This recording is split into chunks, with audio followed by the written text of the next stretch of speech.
Hello, everyone, and welcome to today's show with SportsbookReview.com. I'm your host, Lee Martin, here to talk some UFC with my favorite people. Joining me today, we have SBR's UFC expert, David Manyun, and MMA Mania's lead host, Matt Ryan. Before we get into all the good, juicy stuff like always, just go ahead real quick, give this video a like and subscribe to our channel. That way you never miss a show. Now, this upcoming weekend, we have UFC Fight Night, Leon Edwards versus Belal Muhammad, and it's great to see him in a main event fight, honestly. But before I get carried away, we just need to rewind, like always, for this past weekend. We had UFC 259, and let me tell you, that was an interesting night. We had an illegal knee by Petr Yan. We had Amanda Nunes that did not shock us whatsoever, that she finished in the first round in 2 minutes. And then we had Jan Blachowicz, which I had plus 200, defeat the legend in Israel Adesanya. So I'm a little happy about that. But I want to hear about how your guys' weekend went. So I'll start with Dave. How did your Saturday night go? Do you know what? It's in terms of betting, it's never really that bad for me because I always play it smart. But in terms of predictions, it was quite rough.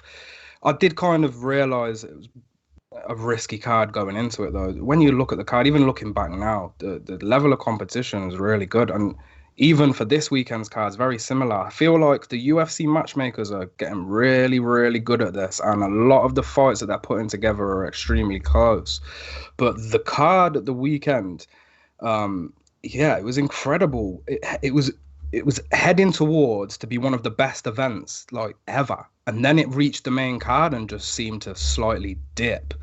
And we watched, what was the first main card fight? It was Santos and Rakic, weren't it? Mm-hmm. So yeah, that was a bit lackluster. And it kind of, the Petr Yan and Aljamain Sterling drama, that killed it a little bit.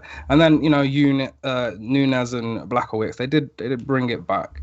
But the main event, I can't say I was completely shocked because we've got a guy who's a middleweight moving up. And what I didn't take into account last week and what I didn't realize is that Izzy was staying at the same weight. It was literally a middleweight versus a light heavyweight in that fight. And what shocked me more than anything was the striking defense of Jan Blachowicz.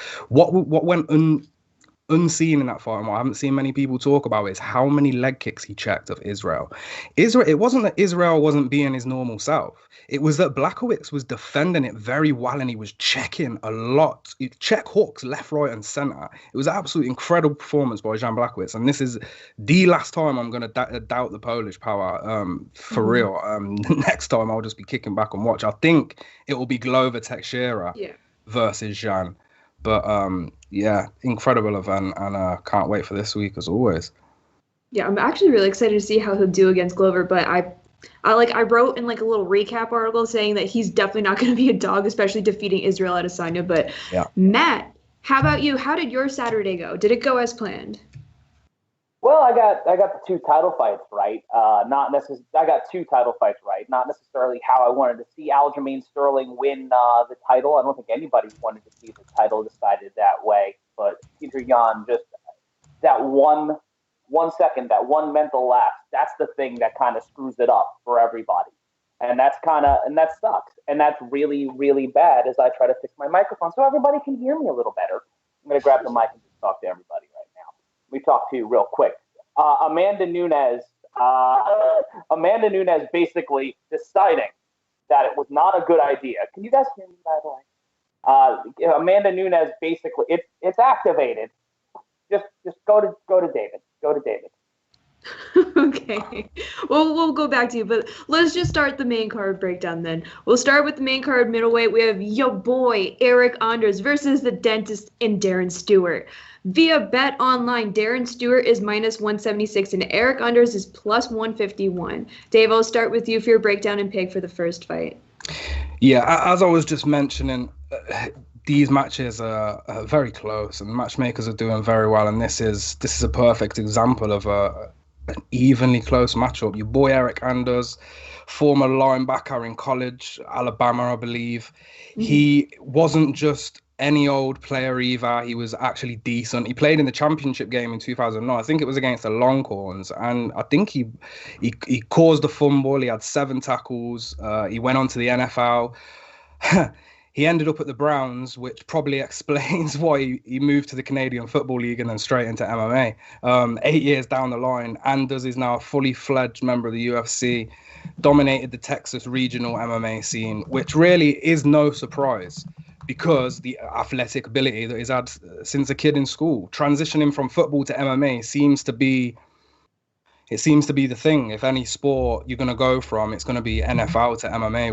We're seeing it happen quite often. So, Anders is a good guy, but, age 33, I'm not seeing Anders competing in this sport for much longer, really. He's 5-5 in the UFC, but I will give him credit in that the losses that he's suffered has been against top 15 competition. You can't take that away from him. He's not been losing to bums. When he has came up short, it's been against the best. Naturally, Anders' strength and his athletic background, they're the valuable assets. And for the small time that he's been fighting, he sure did play catch up on the amateur scene, because he took 22 fights in the amateur scene and got into the pros quite quickly. Now, he fought a guy in Vincius Maria. Anders made quick work of him. But the problem there is so is everyone else that's faced Maria in the UFC. I'm not even sure if he's still got a contract, but I know he's on a 4-fight losing streak, which is rough. So it's hard to hype up Anders with that. It's those linebacker shoulders defending all these takedowns, which is great in my opinion. The takedown defense that was used in that Morea fight. Now, I couldn't quite figure out if he did it on purpose, but if you guys go back and watch that fight, the takedown defense to get that knockout, it was truly amazing. As I say, I'm not sure if it was a fluke, but it sure as hell looked good. Then he fought a guy in GM3. This is probably Gerald Mershaw, for people who don't know his nickname. Probably Anders' most significant victory, and it's his most recent win. And that dates back to 2019. It was a closely fought decision win. But he was able to utilize that southpaw stance nicely. Pressure, snapping the jabs, followed by looping hooks. Basically, it was just a whole lot of Anders throwing 1-1s, 1-2s. It was quite lackluster, but he did get the W. Then he fought a guy in Jotko where they had a bit of heat leading up to the fight, and there was a bit of trash talk going on. Anders was promising Jotko that he's going to give him the fight. And it was quite awkward, actually, because Anders kind of held Jotko in position. When he couldn't hold him in position, he got outstruck. And then at the end of the fight, Jotko was like, well, why did you fight like that, bro? Why did you fight like that?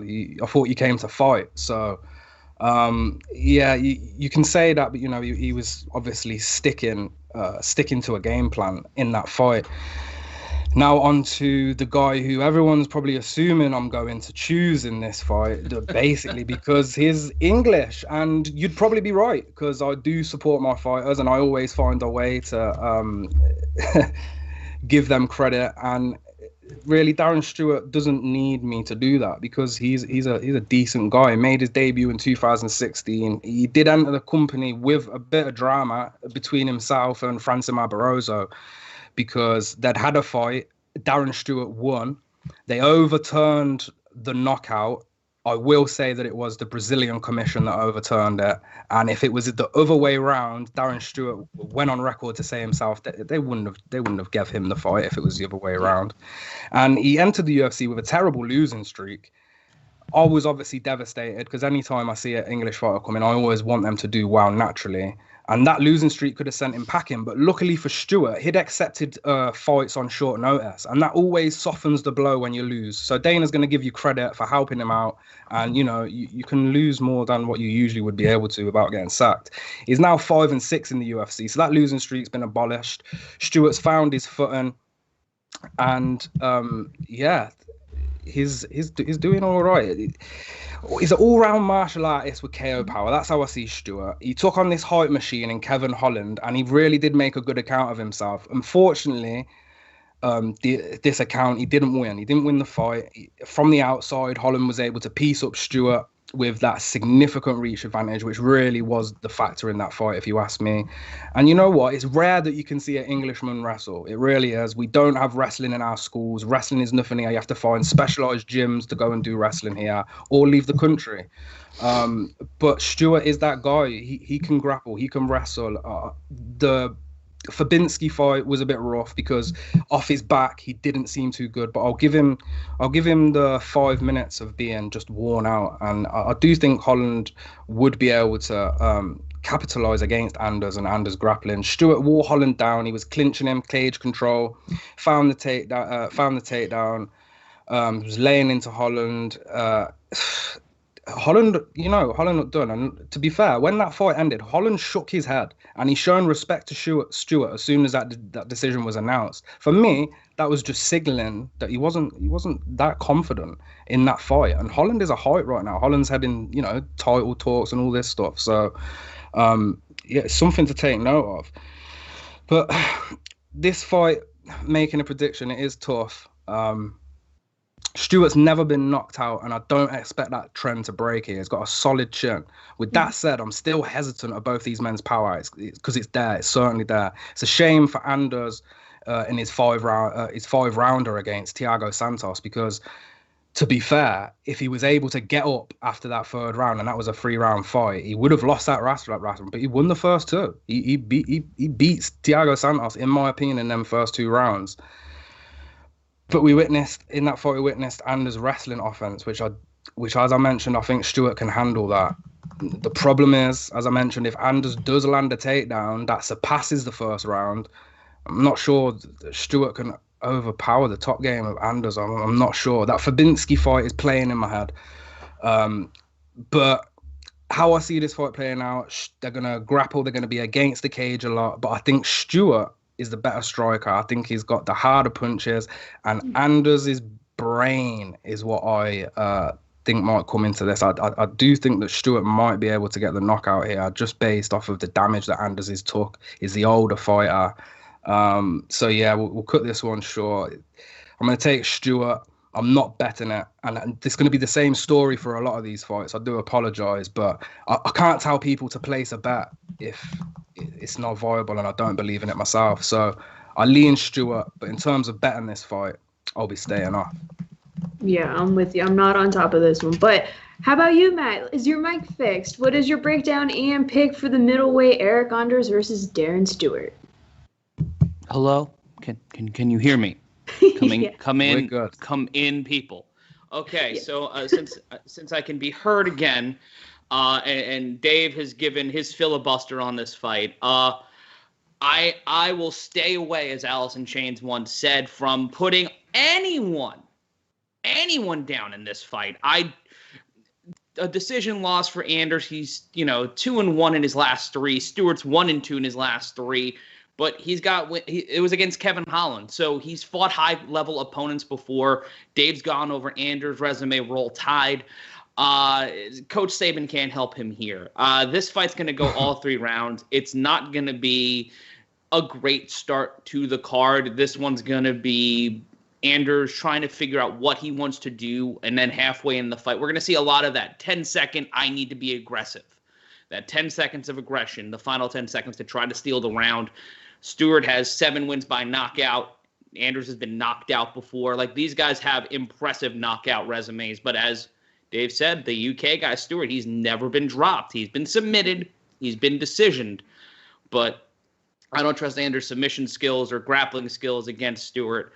And this is going to be a slow climb to 15 minutes. And I hope I'm wrong. I hope that this turns into a phone booth fight. I hope something happens in the baby cage where they just pinata one another. But I think this is going to be 15 minutes of them trying to figure each other out and Stewart winning on the scorecards. But I don't trust this fight. I do not trust it. Well, there we go. If you guys want to get in on this fight again via BetOnline, Darren Stewart is -176 and Eryk Anders is +151. But let's move on to the next fight. We have flyweight Manel Kape versus Matheus Nicolau via BetOnline.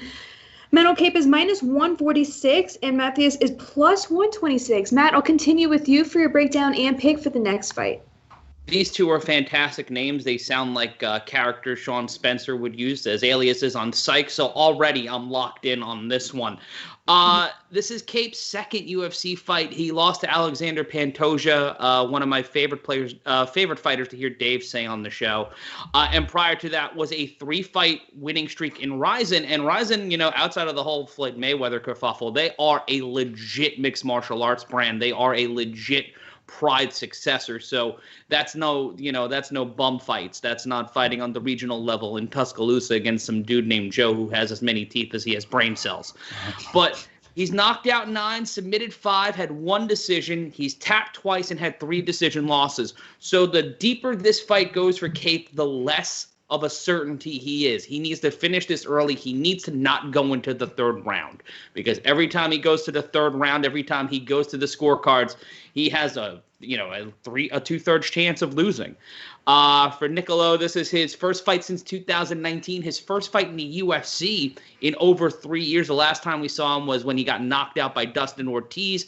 After that, he was released. But in the big time, Nicolau was 3-1 inside the octagon. So that level of experience of fighting in the UFC, despite a 2-year layoff, gives him the opportunity to really stand out. But I do believe that chin's going to be tested by Kape. I think that he's knocked out 9 opponents.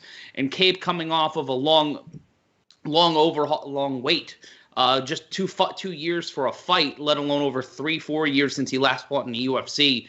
For me, I think Kape's going to get the win here. I think he's going to get a stoppage, and I think it's going to be maybe middle of the 2nd round. So I'm looking at the over here for this fight. Okay. The over 2.5 or over 1.5? I'm going to go over 1.5. I'm going over 1.5. I'm not so certain that it'll go 2.5, but I'm certain it'll go over 1.5 rounds. Okay. So if you have bet online, the under 2.5, because they have it listed as 2.5, the under 2.5 is -110, and the over 2.5 is -120. So there you have it. But Dave, how about you? What is your breakdown and pick for this fight? Manel Kape.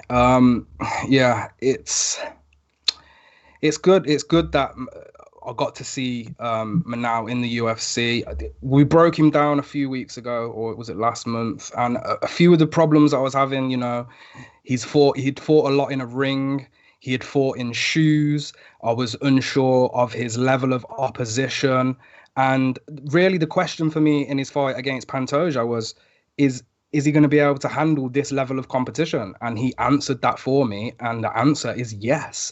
And if I was in his corner during that Pantoja fight, I would have been screaming at him to give us more output. That's all he needed to do. All he needed to do was pressure a little bit more and put more on Pantoja, and he could have stole that fight. Pantoja did nothing significant. Pantoja didn't really cause him any problems.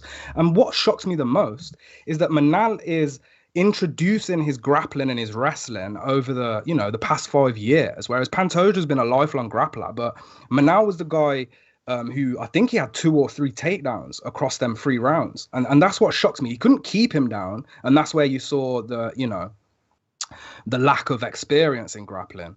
But he got the takedowns. And when you have them close fights on the feet, where we all know it's going to a split decision, them takedowns can be huge.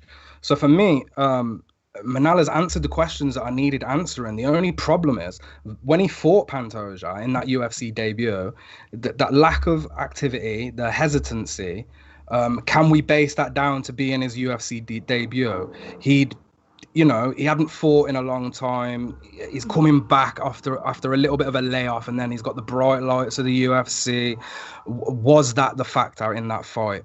I don't know, and that's why I'm struggling to bet on this fight too, because although I'm currently siding with Manel, that volume in that last fight, it was annoying. And he was smiling between, he looked happy, but his team should have just given him a little slap around the face and said, Manel, you need to just pick this up, bud, because he would have won it.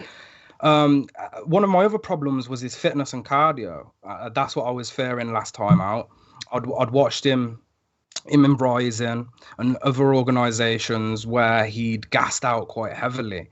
But to be honest, he looked great. He looked great all round. Now he's fighting a guy in Matheus Nicolau who, for some unknown reason, I don't know why, the UFC let him go whilst his record was 3-1.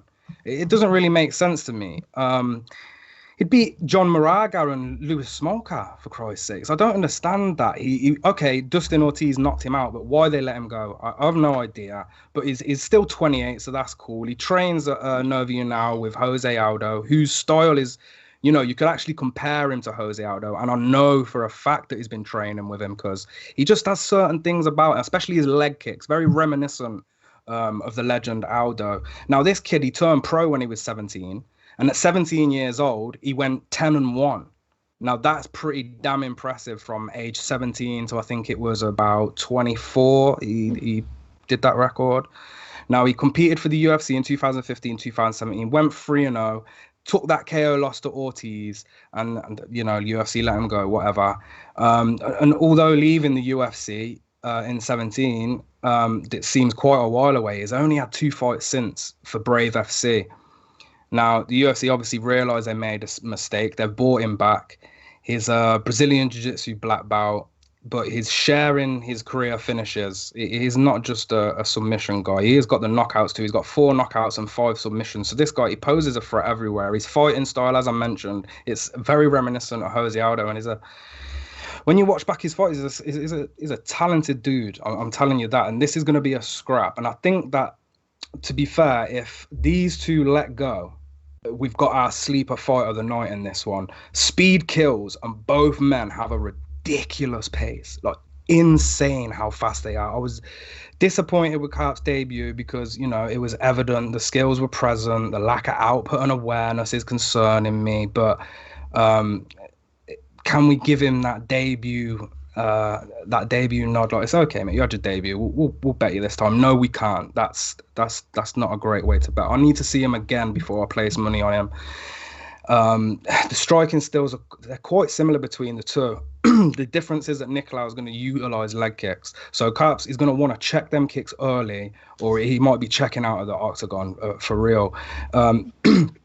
As I said, Kape did choose to grapple Pantoja through periods of that fight, and that was surprising. So I wouldn't be surprised if he does it again. I don't think he's going to be scared of a black belt. He wasn't scared of Pantoja's black belt.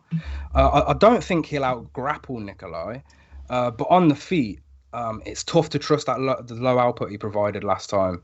Mm-hmm. The problem with Nicolau is also inactivity.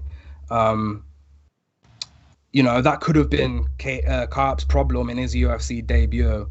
But, you know, even with that said, he made a great account of himself against a top 5 flyweight. We have to remember that he made his debut against a top 5 flyweight. And for that reason, and probably that reason only, I'm gonna lean Manel Kape, and I'm not gonna touch this fight with a barge pole. That's it. I'm just gonna enjoy it. I don't want to touch the under overs.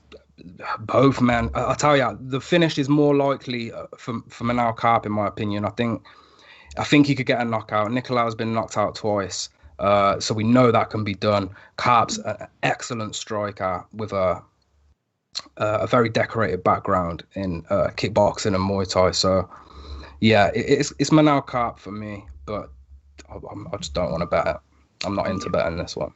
Beautiful. Yeah, I feel like there's so many factors as to why he lost to Alexander Pantoja. It's Alexander Pantoja.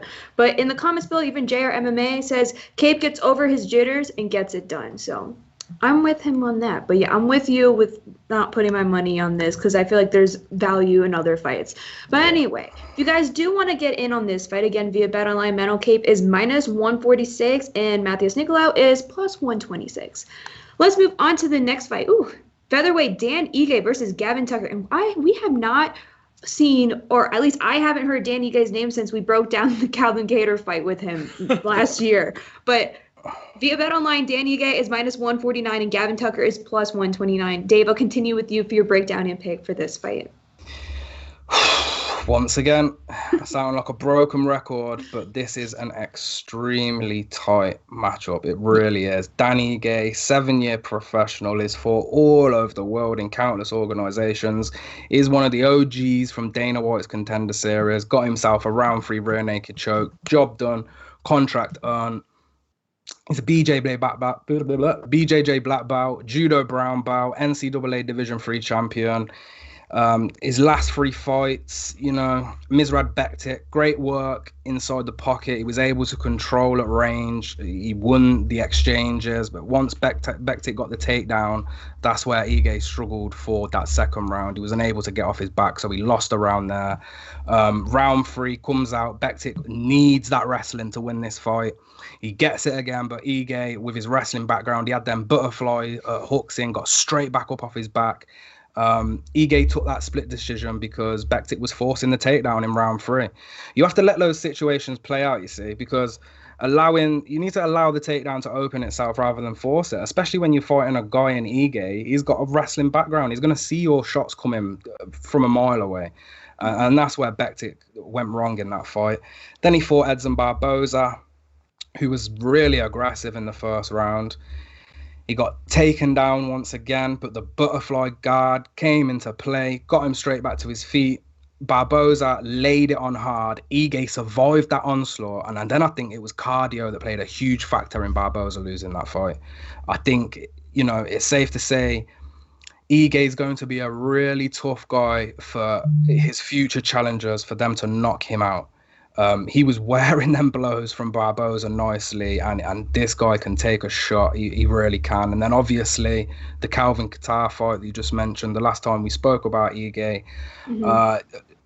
First of all, 5-round experience, a main event experience is great for the resume. And although Ige lost the fight, it was far from dominant performance by Kattar. It all changed in round 4. Yeah, it all changed in round 4 because after round 3, Twitter, commentators, nobody really knew who was winning. It was very split. You could have called it a draw after the first 3 rounds, maybe slightly lean Kattar just on output. So it was the championship rounds that cost Ige in that fight. And, his mixture of strikes, switching a stance, it made Kattar's, world-class boxing skills seem a bit less world-class to me. This fight is so hard to predict because Gavin Tucker I think these two guys could mirror each other, and that's going to be the problem. It's as the fight goes on, just learning what each of us doing. I think someone's going to have to come with something special to finish this fight, that's for sure. Ige likes to close the distance and then from the outside come right into the pocket. And when he does that, he has a tendency to leave himself completely open, especially for an uppercut. When his overhand follows, when he closes that gap, he follows with an overhand, and it just leaves this huge gap. Now, when he's facing a guy like Gavin Tucker, you do not want to make these offensive striking mistakes whatsoever. He's got a southpaw stance, and he's gone 12-0 against orthodox strikers. Now, with that said, it's the same opening as how Justin James dropped Gavin Tucker in their fight. Now, it was a fight that Tucker won by rear naked choke, which, by the way, is really good at. But yeah, this is what I'm saying. I'll make a case for it, and then when I make a case for it, I can make a case for going against what I just said. It's a really tough fight to predict. But speaking on them rear naked chokes, he is the owner of a black belt, and 4 of his 6 submission finishes in his career are by rear naked choke. So what Danny Ige is going to have to look out for is leaving his back open, because I feel if Gavin Tucker gets his back, he could choke him out. Now, Ige has a black belt himself, so I'm sure he's not going to be worrying about that. But I'd be worried about Gavin Tucker getting my back. I really would. Tucker looked extremely technical when he fought Billy Quarantillo. Now, I think I was on Billy Quarantillo that fight, and that was a bad read. He's so talented, much like Ige. He can do everything. And this fight, really, in my opinion, is the most evenly matched fight on the card.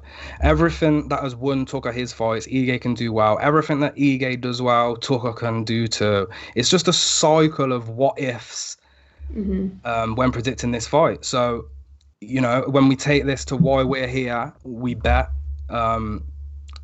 If you're looking for a bet, you may as well just take the underdog if it's a good price and not too close to evens. It's a dog situation for me, and it's if you really have to bet this fight, which I'd advise not to, it's a dog or pass situation. Okay, interesting. Well, Matt, what do you have to say for Ige versus Tucker? Yeah, this is also it's another tough one because Dan Ige has had 2 career 6-fight winning streaks. That's very impressive, especially inside the UFC. His only losses in the UFC have been against Julio Arce and Calvin Kattar. That's big, and he's been to the scorecards, 9 times in his career. He's 6-3 on the scorecards. So he's a tough out, and he's never been knocked out. He's never been submitted. Tucker, yeah, he's 13-1, but his career first and only loss was against Rick Glenn at UFC 215 many moons ago. So he's leveled up in terms of who he's facing. And all of his UFC fights reached the 3rd round. So this is, for me, if you're looking at any of this, it's a parlay to add that, this is going to go to the 3rd round. This is something that's going to go deep. I think Ige is going to be the aggressor here. I think Tucker, he's submitted 6. Him and Ige have similar stats when it comes out to knockouts and submissions. But the decision part of it, the deeper this fight goes, the underdog may have the advantage here. But it's that for me. It's put the over in the parlay. This is going to go into the 3rd round. This more than likely will go to decision unless Ige or Tucker are able to pull out some sort of fakakta submission that no one can see coming. But it's interesting. It's real interesting to me that this is how this is. This fight's going to be a very long one, in my opinion. Yeah. So I'm looking at the over. It's over 2.5 right now, and that's at -260. The under 2.5 is +200. So the public's on the over. But if you guys do want to get in on the fighters themselves, Gavin Tucker is +129 and Dan Ige is -149. Let's move on to the co-main. We have light heavyweight Misha Cirkunov versus Ryan Spann. Via BetOnline, Cirkunov is -140 and Spann is +120. Matt, will continue with you for your breakdown and pick for the co-main. All right, so we have ourselves a pseudo big boy fight in the Russian nesting doll. This is the second one, not the big one. But Mikita Cirkunov is 15-5. His last loss was in 2019 when he got TKO'd by Johnny Walker, who is a common opponent and a common style of loss for Ryan Spann, who got dropped by Johnny Walker this past September. The last time we saw Misha inside the octagon was against Jimmy Crute, where he pulled the submission, but that also was 2 years ago. The transition to a post Backstreet Boys reunion tour world is a difficult one, and he's 2-3 in his last 5. Those losses coming against Walker, Glover, Teixeira, and Ozdemir, that's for Misha Cirkunov. Those are some really impressive opponents and some really hard losses in all 3 of them by way of TKO or knockout. So Misha might be a little chinny. He's been knocked out 3 times. He's been submitted twice. Spann also has been taken to the canvas 3 times in his career. He's been submitted once, and he's lost twice by decision.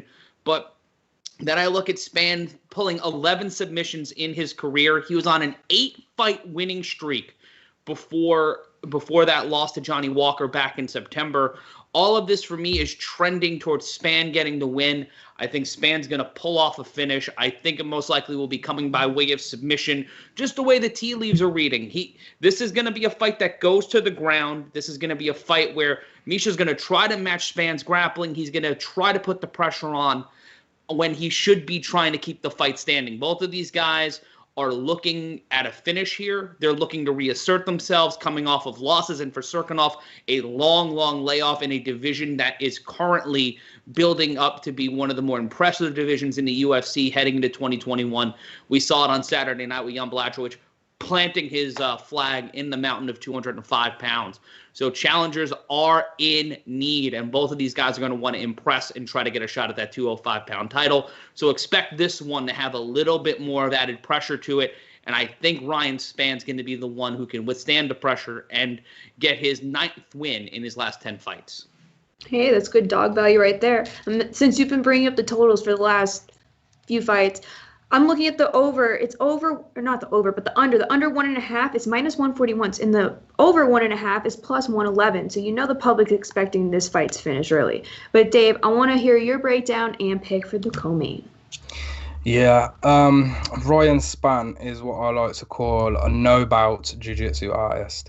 He has taken his favorite holds, and he's got really good at them. And them 2 holds is a guillotine and a rear naked choke. So anyone can do a guillotine or a rear naked choke. Anybody. But if you spam them enough and you're doing them in training constantly, you're going to get really good at them. And when you're huge, strong, it's going to work in your favor, and it has worked in Ryan Spann's favor. The problem for him in this fight, now I do think he is the better wrestler, but Misha Cirkunov is a Brazilian Jiu-Jitsu black belt, and he has submission losses, but the submission losses were early in his career, and he wasn't a black belt at the time. Now, prior to him getting that bout, he came to the UFC and he started tapping people left, right, and center. If we go back over Cirkunov's previous 6 or 7 fights, I think the majority of them ended in round 1. But if we look before that, it's a telltale sign that he can get these submissions whenever he wants. Alex Nicholson in round 2, Ion Cutelaba round 3 finish, and then that's where the round 1 started with, I believe, Nikita Krylov. I have to go with Cirkunov. Ryan Spann, he came on Dana White Contender Series, he lost, tried again, succeeded. Once he got to the UFC, went on a great run. His wrestling, good. Submissions, good, obviously, them 2 holds. Striking, yeah, it could be a bit more technical, but the power's there and he can drop you. And that's, I believe that's his path to victory in this fight. The problem for him is that Misha Cirkunov, in my opinion, does everything that Spann does, but he does it better. The last fight against Johnny Walker, shoots for the double leg and he pays for it. Now, this isn't the first time that Spann has lost through this method. He's actually lost by shooting for a takedown and getting hit when he's shot for it on 2 occasions. So for me, his main strength is wrestling, but he's been compromised on 2 occasions. And I feel like he's going to use the wrestling, and he's got bad cardio. It's not good. Sam Alvey, the fight with Sam Alvey, Ryan Spann versus Sam Alvey should have been given the nod, in my opinion. Spann made his presence known for what? He went wild, I think it was for a couple of minutes. And the rest of the fight was just Sam Alvey building back and taking over on the scorecards. It's you know, it's the judges. What can we do? But Cirkunov, he doesn't have a great gas tank either. Not that we can give an accurate reading of recent due to the amount of first round finishes, and a 2-year layoff could be a problem.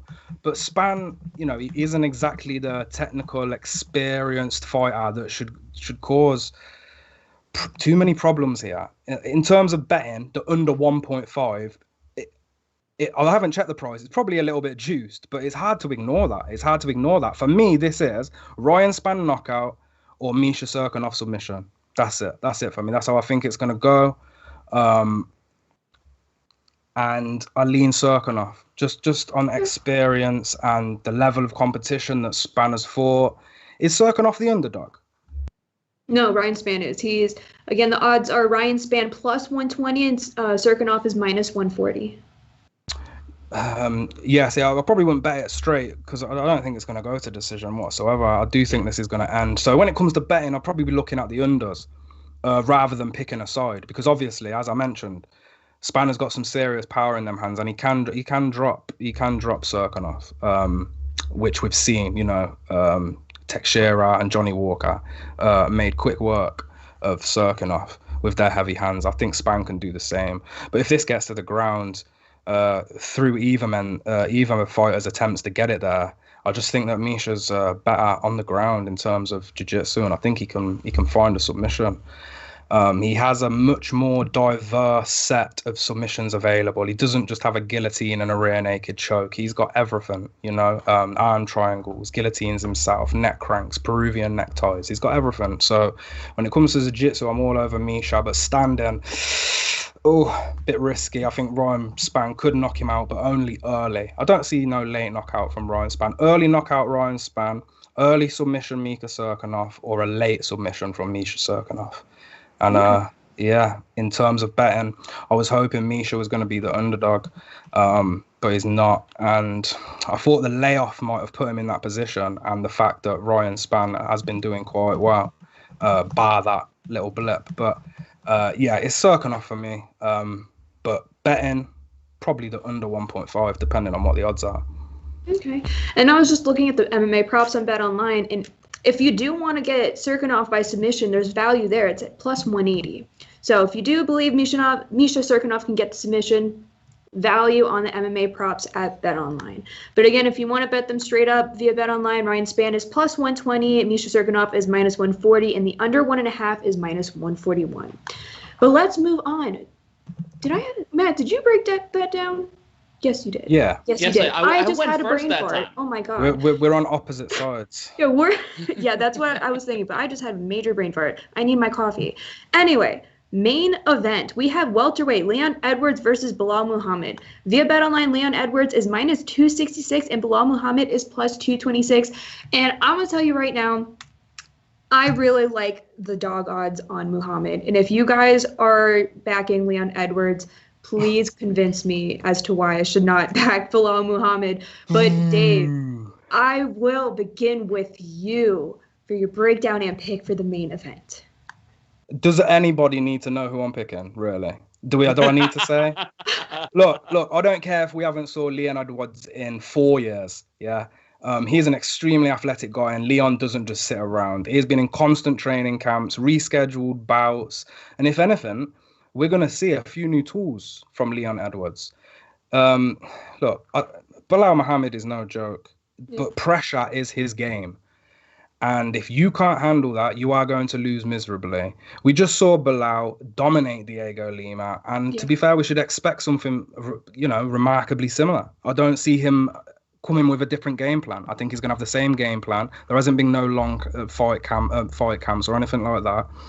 But one thing we should take from that fight is it was not so long ago, and although Belal won that clearly, he ate so many leg kicks. I cannot see his legs being 100%, and that's going to be a problem for a guy in Leon Edwards who has such a diverse skill set. And really, you can't pinpoint what Rocky's good at, because he's good at everything apart from the one thing that I just mentioned, and that's pressuring. He likes to lay back too much, and it really bothers me. I just want him to pressure more because he has the skills to do it. I'm not sure why he doesn't, and maybe with this layoff, I'm hoping that's something that will be fixed. Pressure Belal Muhammad. Do not let him pressure. I think that's the key. It's been tough. It's been tough for Leon Edwards. He's been sidelined. It's not being his own fault. He was meant to fight Tyron Woodley. I mean, the guy's number ranked 3. The UFC screwed him over. They told him that if he didn't accept a fight with Khamzat Chimaev, they're going to remove his ranking. Like, what sort of crap is that, please? I know that Chimaev is, he's a hype train. He would have bought the numbers and all that stuff, but he hasn't fought nobody. Why does he deserve Leon Edwards, who's on an 8-fight win streak, coming off the back of a win against a former champion, Rafael Santos? It makes no sense at all. They bullied him, so he accepted the fight and says, okay, whatever, I'll take Khamzat because I don't want to lose, my number 3 ranking that I've been working for my entire life. So that got cancelled. And I'm kind of glad it did, because that was a bit of for me, that's karma at its finest. You are forcing a man to fight and fight a guy who's unranked. And it just wasn't fair. It was a complete setup, basically. Who can we give Chimaev where we can lead him straight into a title fight? Disgusting. Belal Muhammad, the problem is, as much as I support my English fighters, who doesn't love Belal Muhammad? And to be fair, the comparison in their styles is quite uncanny. 2 fighters with a lot of MMA attributes that they really do match up on paper. Neither of these 2 guys dominate in one area of the fight game. They're both complete martial artists, and they have the ability to fight standing or on the ground. The bookmaker obviously is favouring Edwards right now, but that, for me, is what's stopping me from betting this fight. That's it. I'm picking Leon Edwards. Obviously, I'm picking Leon Edwards, but these odds bother me. I should put my crap aside and probably bet Belal Muhammad, but if I'm gonna be realistic about this, I think that Edwards will have made quite a few adjustments, and I don't think he wants to come out and be a decision fighter anymore. He looks so fit right now and athletic. I'm not sure Belal, if Edwards pressures this, it's over for Belal. I really do think it's over for Belal if Edwards pressures, but if Edwards sits back like he does, knowing that there's 5 rounds, it could be a long night. Seeking the betting value is the toughest thing. Mm-hmm. And although I'm anticipating that 9th straight victory for my fellow Englishman, the bookmakers are offering me no incentive with these odds. If you want value here, you need to bet the method of victory. You need to bet either guy by decision, in my opinion. But that's also a worry because, like I just said, I think Edwards could come back and Edwards could have added a few new tools to his game. And although he's not been finishing guys, and he doesn't, when we look at our favorite fighters and stuff, and we're hyping them up, we say, well, Jan Blachowicz, he's got such a sick right hand that knocks people out, or Francis Ngannou, who's got lethal weapons in his hands.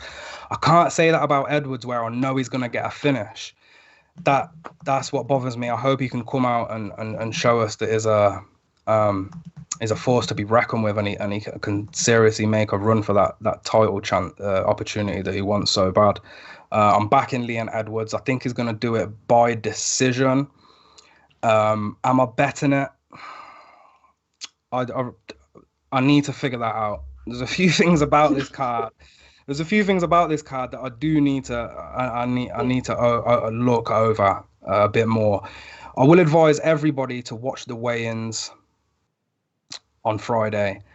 They always give you a better insight to how the fighters are doing.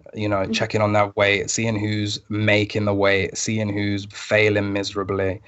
And just watching them face off, it can give a lot away. But yeah, this main event, obviously, I think everybody knows already if you tune into this show. I do support the English fighters, but I also do believe Leon Edwards is a very talented guy, and he's going to put it on Belal Muhammad. He's going to put it on Belal Muhammad this weekend. Let's go, Leon Edwards. Let's go, Rocky. All right. Well, I looked up the MMA props for you. So you brought up by points. So Leon Edwards by points is plus 100. So there is value right there. And then right below him is Belal Muhammad by points, and that's plus 325. So there's more value there. But Leon Edwards plus 100. But Matt, how about you? What is your breakdown and pick for the main event? Yeah, it's really hard to call Belal Muhammad a potential favorite to win this fight, or look at him objectively coming in last minute, losing his coach. His coach will not be with him there on Saturday night because they tested positive for COVID-19. So he's going in a little bit overextending here. He's on a 4-fight winning streak, but 3 of those are decisions, one's a submission. Leon Edwards has never been submitted. He submitted 3 of his opponents, 6 knockouts, 9 decisions. His last win, as Dave said, was over RDA, and had decision wins over Gunnar Nelson and Cowboy Cerrone in his last 2 fights. Leon Edwards, has not lost outside of the locker room incident against Jorge Masvidal since a loss to Kamaru Usman back in 2015. So it's been 6 years since Leon Edwards has had a loss. He just fought, but Muhammad just fought last month against Diego Lima, so he's a little fresher. He knows how to fight. He knows how to fight inside this environment. Edwards has a lot of pressure on him. So if you're looking at the mind state of each fighter going into this, Muhammad knows this terrain a little better. He knows the baby cage just a little bit better. Edwards is coming into this off of a significant layoff that is out of his control. He's someone who should be in the title picture. The fact he's not in the title picture, I think, is definitely political. It's definitely something that is outside of him just being a really good fighter. They think Leon Edwards isn't a top guy, and I think on Saturday night he's going to prove people wrong. But don't sell Belal Muhammad too short. I think he'll put up a great performance, and this is going to be a great main event. But you can't really bet against Leon Edwards in a situation like this. All right. I guess we'll have to see. See, since you brought up his legs, I'm just thinking about his legs now. So now I got to rethink if I'm still backing Belal Muhammad. So stay tuned to my articles and my Twitter page, and you guys will find out. But right now, I'm still leaning Belal Muhammad. But again, via BetOnline, Leon Edwards is minus 266, and Belal Muhammad is plus 226. And then real quick, just before we run out of time, I do want to go over the top prelims or your locks of the night. And I'll start with Matt this time. Do you have a prelim fight that you're looking out for, or a lock of the night? Well, it's Angela Hill and Ashley Yoder. Like, everybody knows that should be on the main card. Like, that should not, We shouldn't have that in the prelims. That should be a fight on the main card. Yeah. That should be, I think that should be like in the top 3 fights of the night. That should be, if not the co-main event, right before the co-main event. And you know what? Angela Hill's my lock. There we go. Angela Hill's my lock of the night. So there you go. All wrapped up in a neat little package for everybody out there watching the show. Yeah.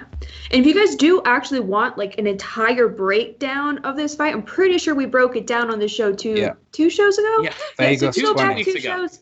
The entire breakdown will be there for you. But anyway, how about you, Dave? What is your top prelim fight or your lock of the night? Yeah, look, Angela Hill. If you go back to the Vegas 20 breakdown that we did a few weeks ago, you'll see that she was one of my main picks. She was actually going to be a part of my Sportsbook Review article, Punch and Parlay.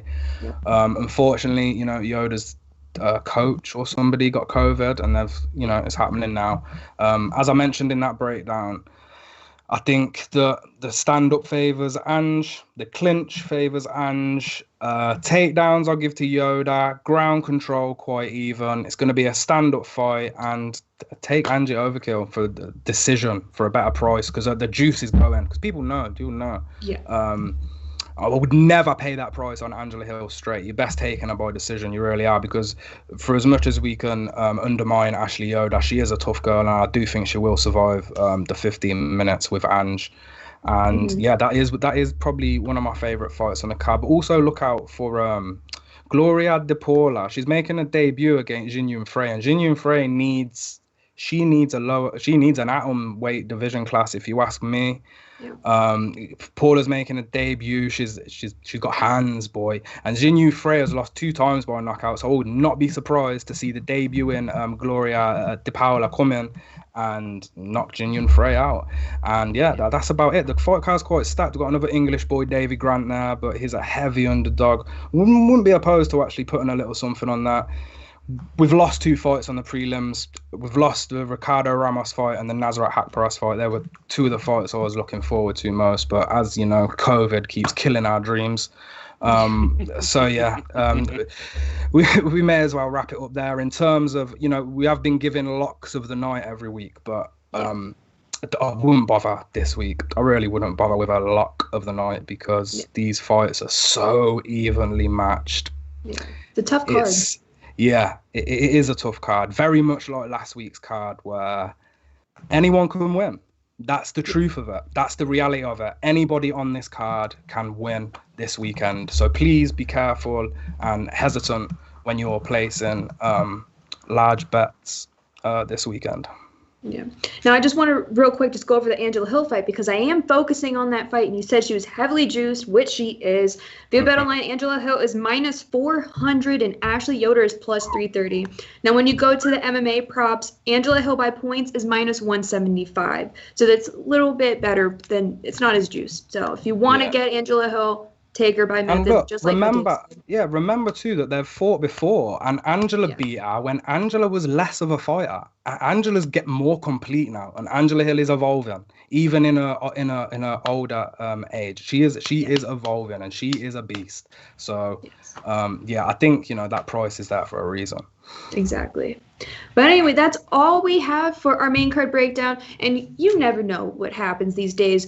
Fights gets canceled, moved, whatever. If we do not cover a fight because there's a last minute change, just stay tuned to our UFC page. You can also stay tuned to the guys' Twitters. We're constantly updating on Twitter, and we also have our articles. So again, if you want to follow the guys on Twitter, you can follow Dave at @dmanion_, and you can follow Matt at @mryan consulting. And if you want to stay tuned with both mine and Dave's picks, as well as the rest of SBR's UFC experts articles, just go to sbrpicks.com/UFC. Now, I wish you all the best of luck this weekend, and I'll see you next week.